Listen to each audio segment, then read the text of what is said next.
Sudah.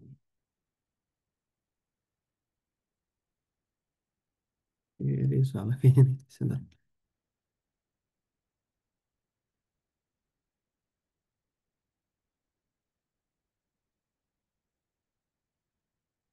Hmm, Udah kelihatan ya? Oh, kelihatan, Sat.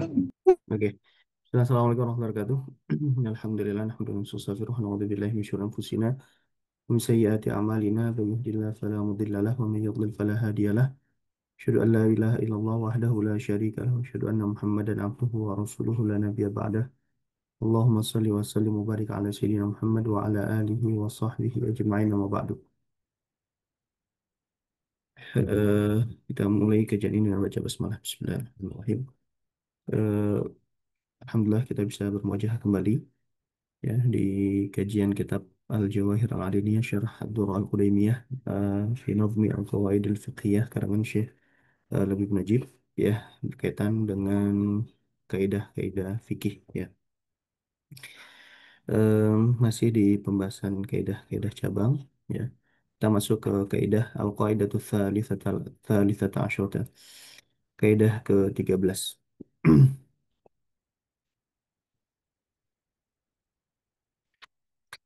Oke, ya kaidah ke-13 ini ya. Qala al-mu'allif rahimahullah wa nafa'ana bi lumi fid dharain ma haruma isti'maluhu harumat ittikhadhuhu. Ya, ma haruma isti'maluhu harumat ittikhadhuhu. Sesuatu ya yang haram dipakai maka haram pula untuk dijadikan sebagai kepemilikan. Ya, suatu yang haram untuk dipakai ya maka haram untuk dijadikan kepemilikan.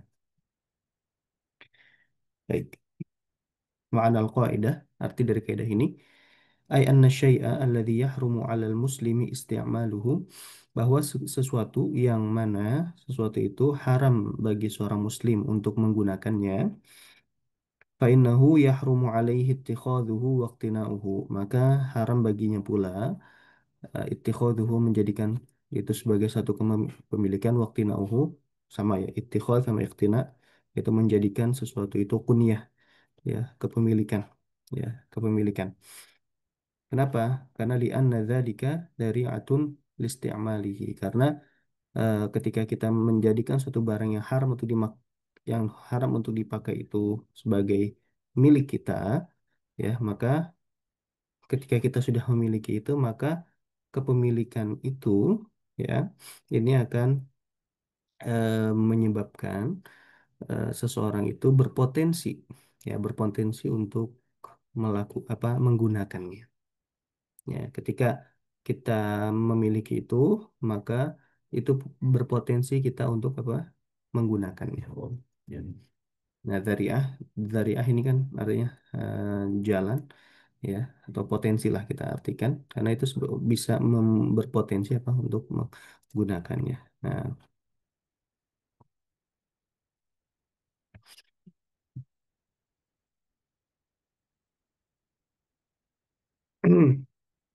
nah, eh, dalilul qaidah. Nah, dalil daripada kaidah ini apa?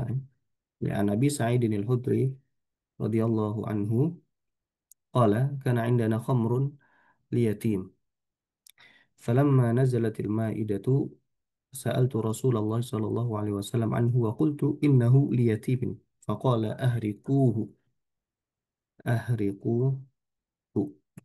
ya. Nah, di sini Abu Sa'id Al-Khudri berkata ya bahwa kita pada waktu itu memiliki khamr, yang mana khamr ini punyanya siapa? Punyanya yatim. Jadi di tempat kita ada khamr ya. Tapi khamr ini bukan punya kita tapi punyanya anak yatim ya. Nah, kemudian falamma nazalatil maidatu. Nah, kemudian ketika turun surat Al-Maidah ya yang mengharamkan dengan tegas ya khamr ya.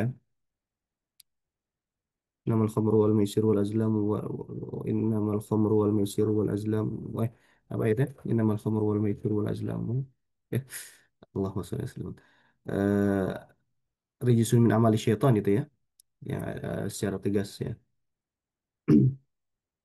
Ya, rijsun min amali syaitan fajtanibuh. يا أيها الذين آمنوا إنما الخمر والميسر والأنصاب والأزلام والأنصاب والأزلام رجس من عمل الشيطان فاجتنبوه لعلكم تفلحون. Bahwa di sini secara tegas ya ayat yang menerangkan keharamannya khamr ya. Kan khamr itu pengharamannya secara tadrijian atau bertahap ya. Yasalunaka 'anil khamr wal maisir qul fihima itsmun kabiru wa manafi'u lin-nas ya. Mereka pada bertanya bagaimana hukum khamr ya. Nah, di situ hanya diterangkan di ayat di surat Al-Baqarah eh, banyak manfaatnya, ada manfaatnya dan akan tapi banyak madorotnya. Nah, kemudian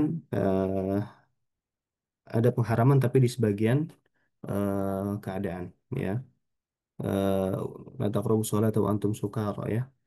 Janganlah kamu mendekati sholat dalam keadaan mabuk ya. Nah, kemudian di sini positioning Khomer ini belum jelas ya. Oleh sebab itu maka Umar berdoa, ya Allah, tolong berikanlah hukum yang tegas ya, yang jelas terkait dengan Khomer ini gitu kan. Nah, lalu karena doa Umar tersebut maka turunlah surat Al-Maidah ya ayyuhalladzina amanu innamal khamru wal maisiru wal ansabu wal azlamu rijsum min amali syaitan ya fajtanibu bahwa khamar ya judi ya ansab dan azlam itu semua ya itu merupakan rijsun ya najis ya dan merupakan amalan daripada setan maka jauhilah. Nah, kemudian ketika turun surat Al-Maidah ini nah, saat itu yaitu Abu Sa'id Al-Khudri itu bertanya kepada Rasulullah SAW, wa qultu innahu liyatim, ya bahwa ini eh, miliknya sih yatim, gitu kan. Sedangkan Abu Sa'id Al-Khudri itu mungkin eh, di sini sebagai wali yatimnya, ya kan wali yatim itu dia harus menjaga amanah harta daripada anak yatim dan harta anak yatim ini sangat-sangat wanti-wanti gitu ya bagi orang yang mengelola harta anak yatim ini sangat diwanti-wanti untuk tidak sembarangan ya menyelewengkan harta anak yatim. Nah, Omar pada waktu itu karena sebelum turun surat Al-Maidah ya, karena dia masih belum dianggap haram ya, masih belum haram ya, eh, maka itu masih menjadi harta anak yatim ya, harta anak yatim. Nah, tapi ketika turun surat Al-Maidah ditanyakanlah ini bagaimana ini punya anak yatim. Nah, kata Rasulullah, ahrikuhu maka alirkanlah ya, buang gitu kan khamar tersebut. Ya, khamar tersebut buang. Artinya ketika disuruh buang, nah berarti ini sudah bukan menjadi harta anak yatim lagi, tidak boleh untuk dimiliki lagi. Ya, khamar kan dia em, apa namanya? Tadinya ketika masih halal dia berarti kan boleh dimanfaatkan tuh ya tapi ketika sudah menjadi haram haram dimanfaatkan ya nah haram pula untuk dimiliki dalilnya apa ahriku di sini ya. Allah Rasulullah SAW di sini suruh apa untuk dialirkan dibuang gitu kan seandainya masih boleh untuk dimiliki gitu kan maka tentu Rasulullah tidak memerintahkan untuk membuang khamar tersebut ya nah makanya dari sini pula ya kita bisa mengambil kesimpulan juga bahwa benda najis itu bukanlah harta, bukanlah mal, ya, bukan mal, ya. Bahwa benda najis itu bukan mal, bukan harta, ya, bukan harta. Karena kenapa? Ya karena di sini tadi dia haram untuk dimiliki, ya, haram untuk dimiliki dan karena bukan harta sehingga tidak bisa diperjualbelikan, ya, sehingga tidak bisa diperjualbelikan. Walaupun memang eh, ada perbedaan pendapat apakah benda najis itu sebagai harta atau bukan ya. Tapi kalau di dalam mazhab Syafi'i, benda najis itu bukan sebagai harta, ya, bukan sebagai harta, sehingga dia tidak bisa diperjualbelikan. Hmm. Oke, ahrikuhu. buang. Nah, karena si perintahnya untuk dibuang, ya otomatis ya berarti kan memang tidak boleh untuk disimpan gitu kan, tidak boleh untuk dimiliki gitu. Ya. Nah, ini jadi dalil ya dari kaidah ini. Wajul istidlal anna Nabi sallallahu alaihi wasallam lam ya'dzan fil ihtifadhi bil khamri ba'da tahrimiha, ya bahwa Nabi sallallahu alaihi wasallam tidak mengizinkan untuk menjaga menyimpan ya, menyimpan khamar setelah turun terkait dengan keharamannya. Baik.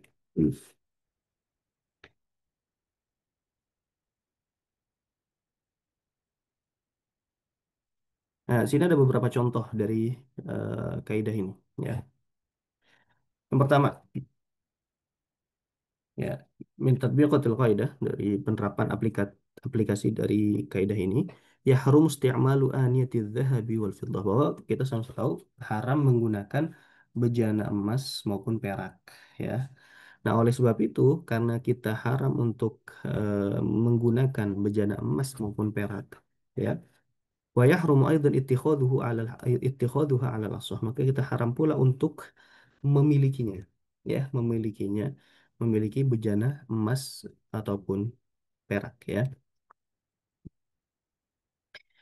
Bejana emas atau perak ini kan sudah ada perincian ya di fikih ya, dibedakan antara eh, bejana emas atau merek murni ya, tidak ada campuran apa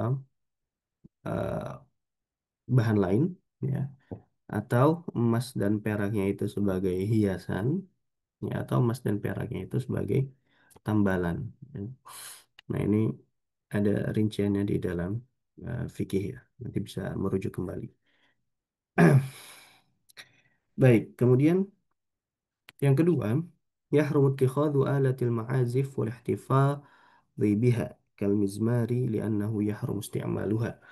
Ya, haram untuk memiliki alatul ma'azif. Alatul ma'azif itu alat-alat musik ya, memiliki alat-alat musik ya.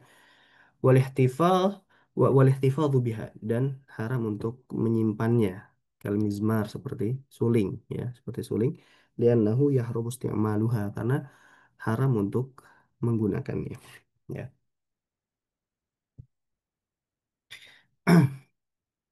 Kemudian em, yahrumu 'alal kuffari suknal hijaz ya, yahrumu 'alal kuffari suknal hijaz falau arada kafirun fardan au jihatan, atau fardun au jihatun ya, bisa fardun au jihatun sebagai badal dari kafir, atau fardan au jihatan sebagai khobar kana ya. كأن يبني فيه دارا أو ديارا ولو لغير سكنى أو الاستيطان فلا يجوز له ذلك لأن ما حرم استعماله حرم اتخاذه. Ya, haram bagi orang kafir ya apa tinggal di daerah Hijaz ya, Hijaz, Mekah dan Madinah. Kemudian falau arada kafirun, maka ketika ada orang kafir baik sendiri atau jihah ya, baik sendiri atau jihad, jihad itu lembaga lah ya, kita bisa bilang lembaga, lembaga tapi yang lembaga ini ya, dia apa ya, eh afiliasinya itu, atau lembaga ya afiliasinya lah, kita bisa bilang afiliasinya ini kepada kafir gitu ya, bukan kepada muslim ya. Ya, jadi kalau misalkan ada orang kafir baik bentuknya adalah perorangan atau lembaga atau perusahaan gitu ya.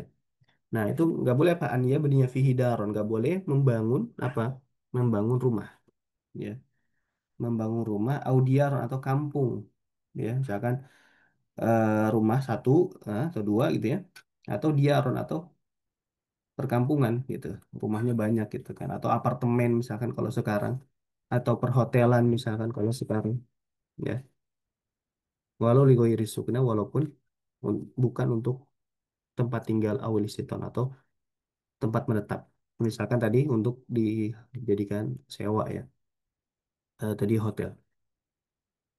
Nah, mungkin kalau fardun ulama sepakat, tapi kalau jihad, nah ini mungkin jadi khilaf ya. Oh, jadi jangan sampai ada pertanyaan kenapa, oh, kalau misalkan ini haram, misalkan ini ittifaq, Oh, lalu bagaimana di Mekah sekarang kan banyak tuh ya perusahaan-perusahaan yang mendirikan hotel di sana, mendirikan apartemen di sana, yang mungkin afiliasinya ini bukan ke Islam, tapi afiliasinya ke kafir gitu kan, ya non Muslim, yang memilikinya bukan orang Islam tapi non Muslim gitu kan, ya. Nah itu bagaimana? Ya, mungkin di sini ada perbedaan pendapat karena kan zaman dulu itu kan hukum itu kan lebih condong untuk tidak tidak tidak dibeda apa namanya tidak ada pembeda tidak ada pembeda karena belum ada tuh kelembagaan ini kan belum ada ya, belum terkenal lah ya, atau belum belum familiar lah di zaman dulu gitu ya, baru familiar itu di zaman sekarang.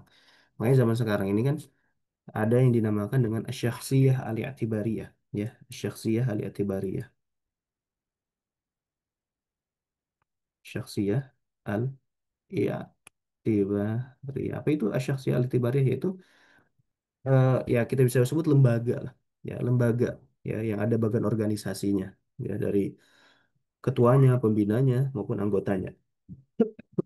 Nah itu kan yang dihukum itu bukan personalnya tapi lembaganya. Nah lembaga zaman dulu itu tidak familiar, ya bahkan mungkin belum ada gitu kan, sehingga ulama belum menghukumi apa kepada lembaga gitu kan. Nah sedangkan hukuman hukum ya hukum itu masih mengikat kepada personal saja gitu, belum mengikat kepada lembaga karena memang lembaga belum ada pada zaman dahulu gitu ya. Nah, ketika sekarang sudah berkembang bahwa eh, ada namanya eh, personal, ada namanya lembaga. Nah, lembaga ini apakah bisa dihukumi seperti sebagaimana personal? Ya, kalau misalkan dia menghukumi plek ketiplek kayak personal, berarti semuanya ketika personal ini hukumnya seperti apa, maka begitupun hukum itu juga diterapkan kepada lembaga. Nah, tapi kalau misalkan dia membedakan, ya khususnya di beberapa kasus, kalau kalau apa? Kalau orang misalkan dia oke, kalau orang jelas misalkan nggak boleh, tapi kalau misalkan lembaga dia ada perbedaan, nah perbedaan itu yang menyebabkan perbedaan kesimpulan hukum juga. Ya, jadi bagaimana tasawur atau penilaian dia terhadap masalah itu yang akan menyebabkan dia berbeda pula dalam menilai hukum. Ya, ya oleh sebab itu ya walaupun di sini memang dikatakan baik perorangan ataupun lembaga itu tidak boleh untuk mendirikan rumah ataupun perkampungan, jadi yang maksud itu hotel atau apartemen, ya walaupun bukan untuk tinggal menetap di situ, misalkan untuk apa, untuk disewakan, ya ya, nah itu tidak tidak boleh, ya. Tapi kita lihat yang sekarang ini realitanya, yang mungkin ada pendapat karena menilai bahwa di sini lembaga itu hukumnya berbeda dengan perorangan, ya. Fala yajuzu dzalika lianna ma haruma isti'maluhu haruma ittikhadhuhu. Karena itu semua tidak boleh karena apa yang haram digunakan, haram pula untuk dimiliki. Baik,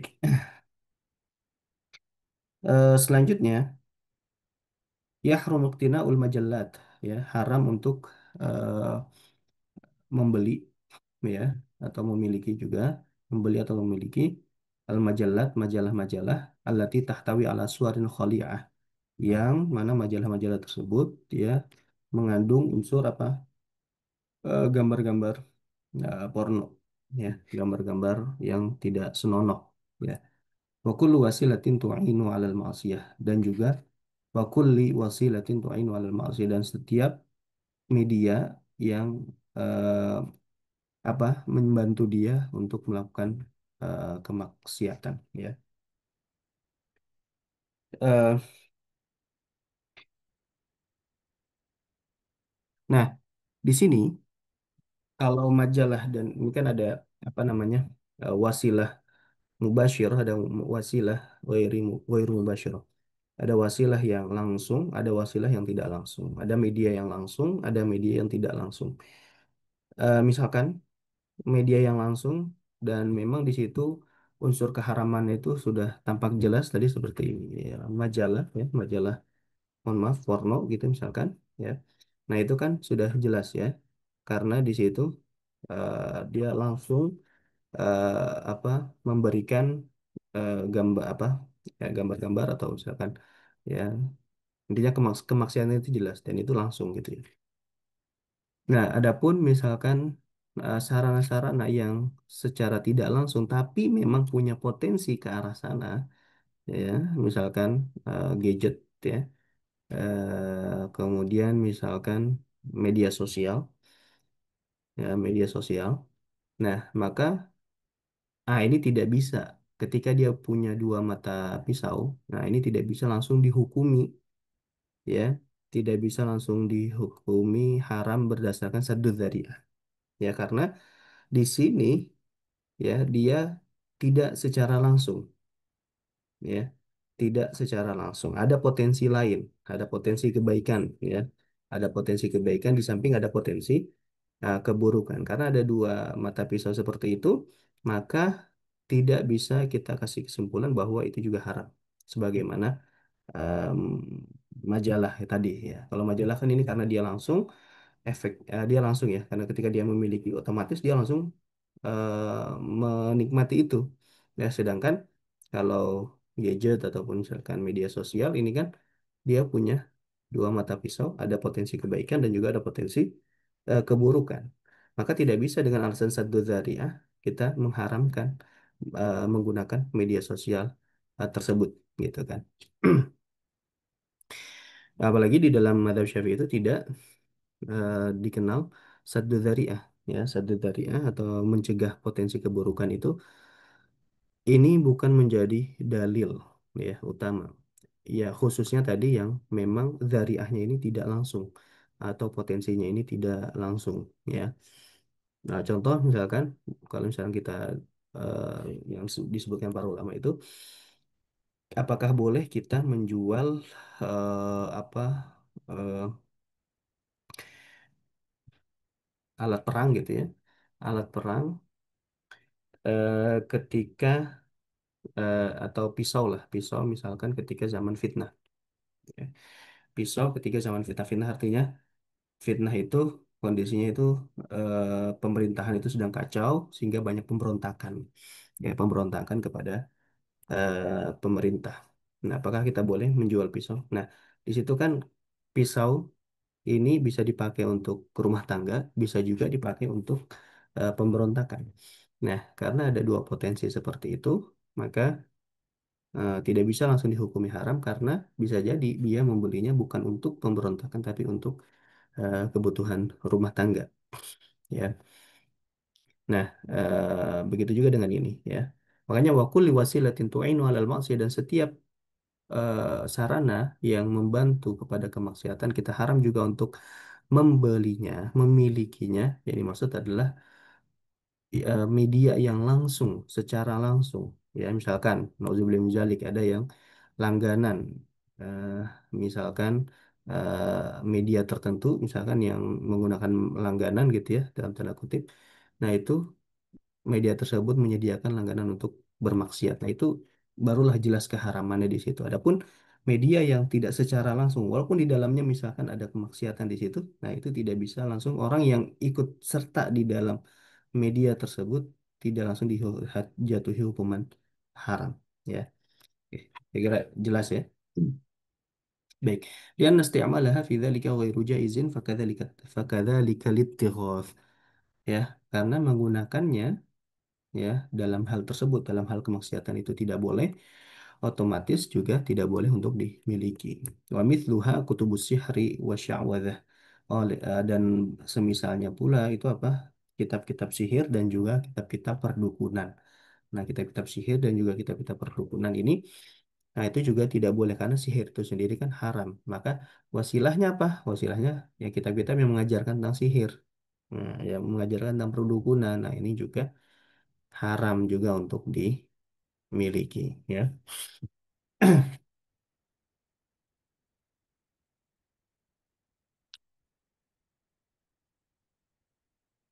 Baik. Kemudian Selanjutnya, ma yahrumul la'ibu bihi kan nardi.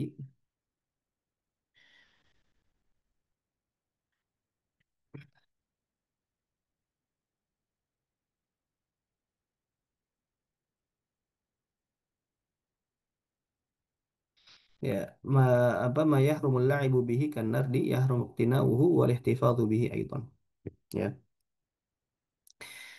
Apa yang haram bermain dengan suatu permainan ya, suatu barang kita haram memainkan itu, eh maka apa yahrum iqtina'uhu, maka haram juga kita memilikinya dan menyimpannya. Ya. Seperti apa di sini disebutkan contohnya seperti anart. Anart itu dadu ya. Anart itu dadu.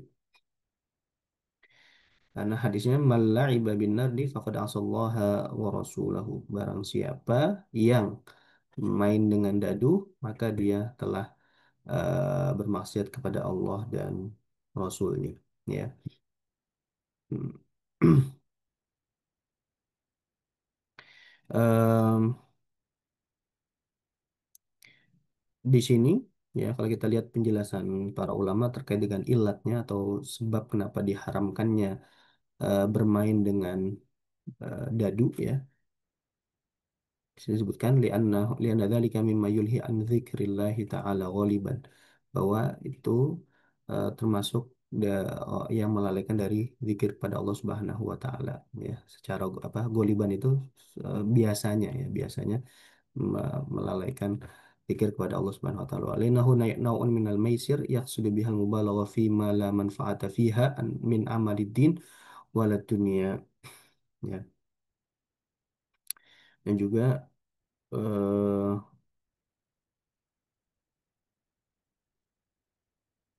karena biasanya itu dipakai untuk perjudian juga sehingga diharamkan ya. Em,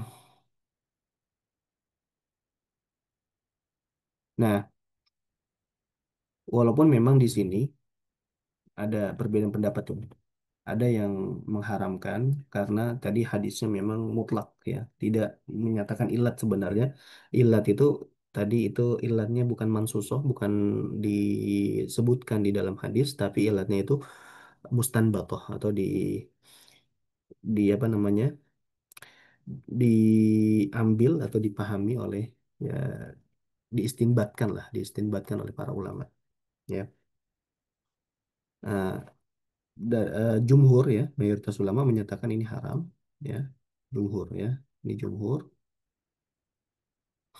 dapatnya jumhur. Nah sedangkan ada yang menyatakan ah, halal bisyarat ya, halal tapi dengan syarat. Nah syaratnya apa? Syaratnya itu ya eh ma khala minal khumar ya, jika memang tidak ada perjudian, tidak dipakai untuk perjudian, maka boleh. Ya. Haram menurut jumhur dan halal dengan syarat yaitu jika tidak dipakai untuk perjudian. Nah ini pendapat karena yang dimaksud di situ mungkin kan dia eh, karena sering dipakai ya, sering dipakai oleh orang yang melakukan perjudian sehingga itu menjadi syiar dengan perjudian ya, maka itu diharamkan dan juga menjadi zariah ya, potensi ketika dia memainkan itu maka dia berpotensi untuk ke arah perjudian. Nah maka itu diharamkan ya, walaupun kita nggak melihat ilat, kita melihat ke hadis ya, ini karena ini menjadi landasannya jumhur, di hadis pun tidak disebutkan ilat sebenarnya ya, maka jumhur apa namanya menghukumi itu sebagai perbuatan yang haram ya. Nah, sedangkan ulama karena yang menyatakan halal bisyar karena ini perkara muamalat ya. Ini perkara muamalat sehingga ketika dinyatakan haram maka otomatis ini ada ilatnya. Ilatnya apa? Oh ternyata ilatnya karena ada ke arah sana ya, ke arah perjudian. Seandainya itu tidak dipakai untuk perjudian, maka itu dinyatakan sebagai halal. Nah ini pendapatnya Ibnu Qudamah. Di sini disebutkan وما خلا من الخمار وهو اللعب الذي لا عوض فيه من الجانبين ولا من أحدهما فمنه ما هو محرم ومنه ما هو mubah. Ya, oke.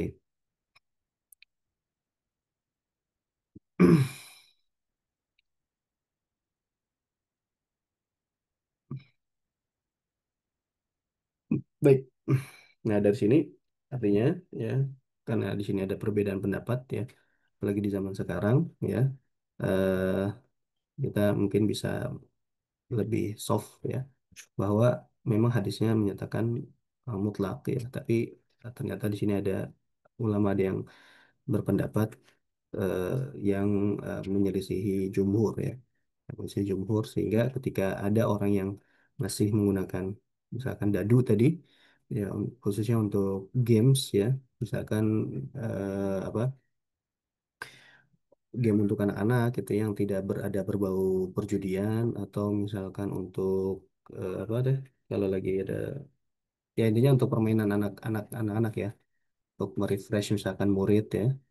Nah, seandainya tidak ada unsur perjudiannya di situ, nah di sini ada pendapat ulama yang menyatakan halal dan dia bisa taklid kepada pendapat tersebut, walaupun untuk ya dalam apa namanya sikap kewaraan yang menghindari ya, atau sebagai bentuk ihtiyat, hati-hatian, lebih baik dia mengikuti pendapat jumhur. Allah taala a'lam wa a'lam.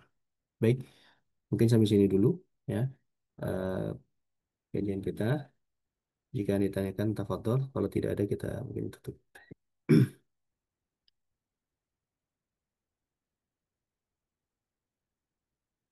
Ada yang tanyakan? Kalau tidak ada, kita langsung tutup ya. Bukunya San.